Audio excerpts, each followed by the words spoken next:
नमस्कार मित्रांनो. सावळ्याची जणू सावली 14 डिसेंबर प्रोमध्ये सगळे जेवत असतात. स्वीट डिश म्हणून अमृता हातामध्ये सावलीचा शिरा घेते. इकडे एकनाथ म्हणतो, जगन्नाथजी तुम्ही आल्या पावल्याने मागे जा. जयंती म्हणते, जा जा जा. काय ग बाई, एवढा आमचा अपमान करून पुन्हा आलेत. जगन्नाथ म्हणतो, हे बघा मला मान्य आहे मी चूक केली. मी सावलीला त्या घरामध्ये ढकललं, पण तुमच्याच्यानी सावली एवढ्या मोठ्या घरामध्ये कधी गेली असती का? काय हो, इथे राहून तुम्ही सावलीला काय सुख दिलं? अहो तुमच्या घरामध्ये राहून तिचा स्वतःचा आवाज तिचा राहिला नाही. आता मात्र एकनाथचा चेहराच पडतो. जगन्नाथ म्हणतो, त्या भैरवीने हे सामान आणलं आणि तुम्ही लगेच घेतलं, खुश काय झालात? काय गे जयंती, सावलीच्या जीवावर खूप उड्या मारतेस.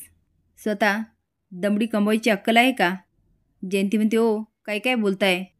जगन्नाथ म्हणतो, हे बघा एकनाथजी, आज जरी सावलीला त्या घरामध्ये स्थान नसेल, पण सावलीवर माझा पूर्ण विश्वास आहे.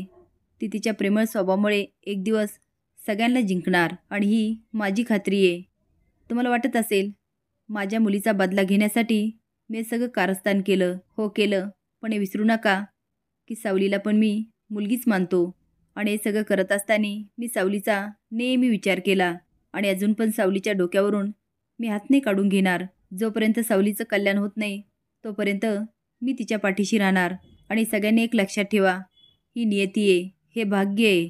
तुम्ही आम्ही बदलणारे कोणीच नाही, आपण फक्त एक निमित्त मात्र. सावलीच्या नशिबामध्ये सारंग होता, ते घर होतं. मी जरी नसतो तर सावली त्याच घरामध्ये गेली असती. आपलं भाग्य आणि नशीब कुणीही बदलू शकत नाही.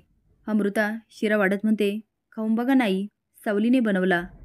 तिलोत्तम म्हणते, नको आहे मला, आणि निघून जाते. चंद्रकांत म्हणतो, अमृता मला दे, मी घेणार आहे शिरा. नील म्हणतो, मला पण दे.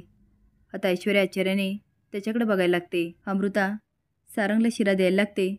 तो मध्ये हात घालतो. सोम म्हणतो, दादा अरे ट्राय तर करून बघ. चंद्रकांत म्हणतो, सावलीने पहिल्यांदा आपल्या घरात काहीतरी केलं.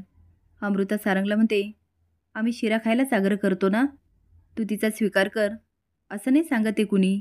आता मात्र सारंगचे डोळे उघडतात आणि अमृता त्याच्या ताटामध्ये शिरा घालते. हे बघून सगळ्यांना खूप आनंद होतो, पण ऐश्वर्याचा मात्र खूप जळफळाट होतो.